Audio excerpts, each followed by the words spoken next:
Deception is a favorite tool of generals and politicians alike. Propaganda can influence the thinking of entire populations to believe what is, in reality, a lie. People lie for many reasons. Those who lie frequently know honest-minded people are most susceptible to believe lies, simply because they themselves do not lie. Adolf Hitler observed, "In the big lie, there is always a certain force of credibility, because the broad masses more readily fall victims to the big lie than the small lie, since they themselves often tell small lies in little matters, but would be ashamed to resort to large-scale falsehoods. It would never come into their heads to fabricate colossal untruths, and they would not believe that others could have the impudence to distort the truth so infamously." The most effective lies are those entwined with error. The subconscious mind recognizes truth. This lends credibility to the error that has been entangled with truth. It is for this reason it has been said, "The devil can cite Scripture for his purpose." William Shakespeare. It is important for believers to be aware of this devilish device, for it is widely used by governments and organized religion to garner support and conformity to unbiblical practices. Scripture warns of a global entity at the end of time that shall exercise despotic power over all. Believers have long stood as a bulwark against the encroachments of evil. Therefore, the devil has sought a way to beguile them into remaining passive in the face of wrong. At the same time, he twists and justifies their inaction to them as obedience to Yah. Romans 13 is a passage that is being increasingly used to deceive Christians into supporting unjust laws and tyrannical governments. Let everyone be subject to the governing authorities, for there is no authority except that which God has established. The authorities that exist have been established by God. Consequently, whoever rebels against the authority is rebelling against what God has instituted, and those who do so will bring judgment on themselves. For rulers hold no terror for those who do right, but for those who do wrong. Do you want to be free from fear of the one in authority? Then do what is right, and you will be commended. For the one in authority is God's servant for your good. But if you do wrong, be afraid, for rulers do not bear the sword for no reason. They are God's servants, agents of wrath, to bring punishment on the wrongdoer. Therefore, it is necessary to submit to the authorities, not only because of possible punishment, but also as a matter of conscience. This is also why you pay taxes, for the authorities are God's servants who give their full time to governing. It is true, the monarch of the universe is the King of kings and Lord of lords. He removes kings and sets up kings. Yahweh is the judge. He puts down one and exalts another. All earthly authorities are in power by permission of Yahweh. However, this does not mean they are servants of the Most High, and should be obeyed as such. Most earthly powers work to advance Satan's kingdom, not Yahweh's. Therefore, it is only when their laws or regulations are in harmony with the divine law, it is the believer's duty to submit to them. It is a misinterpretation to use Romans 13 to force compliance with unrighteous laws. The law of Yahweh must always take precedence over human laws.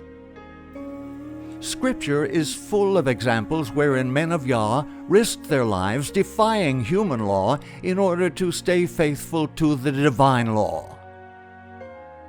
When a vain king erected a golden image on the plain of Jura and commanded all to bow down and worship it, the three worthies risked their lives to remain faithful to Yahweh. They boldly declared, "Let it be known to you, O king, that we do not serve your gods, nor will we worship the gold image which you have set up." Several decades later, Daniel faced a similar situation. When a law was passed regulating worship, Daniel calmly went about his business without altering his normal practices in any way. 3 times a day he knelt and prayed toward Jerusalem, as he always did. The cost for his actions was high. They brought Daniel and cast him into the den of lions. The government had overstepped its authority when it made a decree that no one could pray to any god save the king for a month. Daniel knew this. So although he was very highly placed in the government, he remained faithful to the divine law rather than comply with the human law. Daniel's act of defiance against human law met the approval of Yahweh. When the king opened the lion's den and asked if Daniel were still alive, his reply clearly reveals the principle. Obedience to divine law always takes precedence over obedience to human law. O king, live forever. My Elohah sent his angel and shut the lions' mouths so that they have not hurt me, because I was found innocent before him. And also, O king, I have done no wrong before you. My Elah.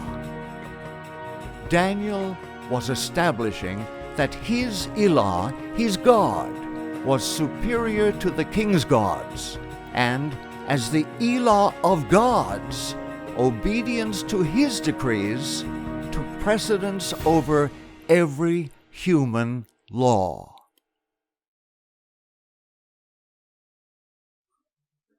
It is a principle of righteousness. The law of Yahweh is never to be broken, that human laws may be obeyed. The story of Peter and John before the Sanhedrin is another splendid example.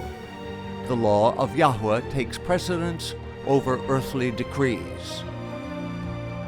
When the commands of men defy the law of Yahweh, man must rather obey the Most High. After Peter had healed a lame man, the priests had him and John arrested. When they had commanded them to go aside out of the council, they conferred among themselves, saying, "What shall we do to these men? For indeed that a notable miracle has been done through them is evident to all who dwell in Jerusalem, and we cannot deny it. But so that it spreads no further among the people, let us severely threaten them, that from now on they speak to no man in this name." So they called them and commanded them not to speak at all nor teach in the name of Yahushua. The disciples' inspired answer reveals the principle all should follow when faced with human laws that oppose the divine law. But Peter and John answered and said to them, "Whether it is right in the sight of Eloah to listen to you more than to Yahweh, you judge. For we cannot but speak the things which we have seen and heard."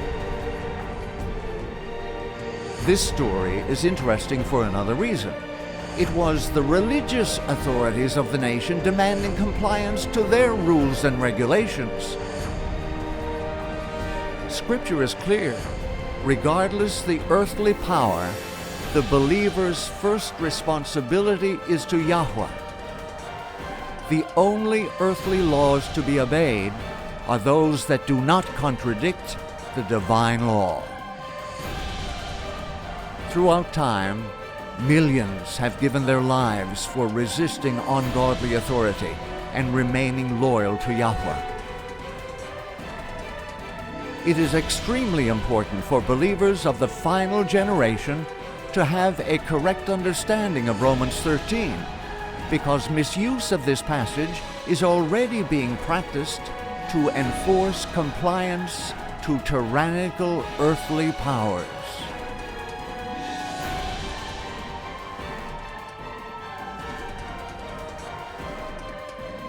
In the near future, these passages will be used to uphold the counterfeit Sabbath. Compromising ministers will urge their members to submit to earthly laws that break the law of Yahweh. A misunderstanding of Romans 13 will lead Yahweh's professed people to comply with man-made laws. In doing this, they will receive the dreaded mark of the beast. It is both incorrect and morally wrong to use Romans 13 to support governmental laws in opposition to the divine law. Yahuwah has not given authoritative power unto any man in heaven or earth to negate his law. Martin Niemöller understood this extremely important principle of righteousness. Niemöller, a committed Christian pastor, lived under the atheistic regime of Nazi Germany. At that time, many Christian churches conformed to Nazi demands, and they based this spiritual fall on Romans 13. A Lutheran theologian, Niemöller understood the danger of placing human authority above divine law. He took it one step further to explain all have the responsibility to resist unjust authority. To illustrate the need to speak up in defense of others, he wrote, "First, they came for the communists, and I did not speak out because I was not a communist. Then they came for the socialists and the trade unionists, and I did not speak out because I was neither. Then they came for the Jews, but I was not a Jew, so I did not speak out. And when they came for me, there was no one left to speak out for me."